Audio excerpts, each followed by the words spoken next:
புதிய முதல்வராக பதவியேற்ற சி. ஜோசப் விஜய் இந்த மாத இறுதியில் முதல் முறையாக டெல்லிக்கு செல்கிறார்.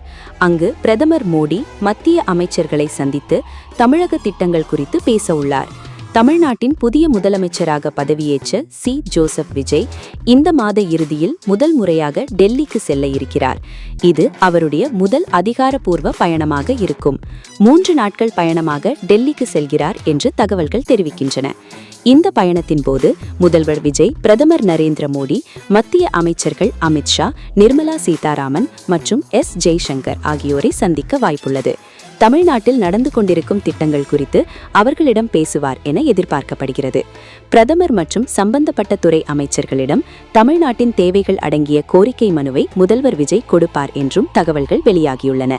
நடிகராக இருந்து அரசியலுக்கு வந்த தமிழக வெற்றி கழகம் டிவிகே தலைவர் சி. ஜோசப் விஜய் சட்டமன்ற தேர்தலில் தனது கட்சி 108 இடங்களில் வெற்றி பெற்றதைத் தொடர்ந்து மே 10 அன்று முதலமைச்சராக பதவியேற்றார்.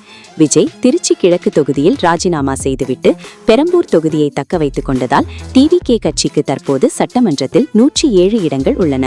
காங்கிரஸ் 5 இடங்கள், இந்திய கம்யூனிஸ்ட் கட்சி, மார்க்சிஸ்ட் கம்யூனிஸ்ட் கட்சி, விசிகா மற்றும் இந்திய யூனியன் முஸ்லிம் லீக் தலா 2 இடங்கள் ஆகியவற்றின் ஆதரவுடன் கூட்டணியின் பலம் தற்போது 120ஆக உள்ளது. இந்த பெரும்பான்மையுடன் தான் விஜய் முதலமைச்சராக பதவியேற்றார். டெல்லி பயணத்திற்கு முன்னதாக முதல்வர் விஜய் செவ்வாய்க்கிழமை வெளியுறவுத்துறை அமைச்சர் எஸ். ஜெய்சங்கருக்கு ஒரு கடிதம் எழுதியுள்ளார். அதில் இலங்கை அதிகாரிகளால் தடுத்து வைக்கப்பட்டுள்ள இந்திய மீனவர்களை விடுவிக்க உடனடியாக தூதரக ரீதியில் நடவடிக்கை எடுக்குமாறு வலியுறுத்தியுள்ளார். அந்த கடிதத்தில் ராமநாதபுரம் மாவட்டம் மண்டபத்தைச் சேர்ந்த 6 மீனவர்களை மே 12 அன்று இலங்கை கடற்படை கைது செய்ததை விஜய் சுட்டிக்காட்டியுள்ளார். மே 10 அன்று மீன்பிடிக்க சென்ற அவர்களை சர்வதேச கடல் எல்லையை தாண்டியதாக கூறி படகுடன் கைது செய்துள்ளனர். கைது செய்யப்பட்ட மீனவர்கள் அலெக்ஸ், அந்தோனி ராஜன், சந்தான அலோசியஸ், அருள் தேவ்ரிட்டோ, ஆல்பர்ட் மற்றும் சகாய செல்வஷானு என முதல்வர் அந்த கடிதத்தில் குறிப்பிட்டுள்ளார். ராமநாதபுரம் மாவட்டம் மண்டபத்தைச் சேர்ந்த 6 மீனவர்களை இலங்கை கடற்படையினர் மே 12 தேதி கைது செய்துள்ளதை உங்கள் கவனத்திற்கு கொண்டு வர விரும்புகிறேன். இந்த மீனவர்கள் மே 10 தேதி அன்று மண்டபத்திலிருந்து மீன்பிடிக்க சென்றபோது சர்வதேச கடல் எல்லையை தாண்டியதாக கூறி அவர்களின் மீன்பிடி படகுடன் கைது செய்யப்பட்டுள்ளனர்.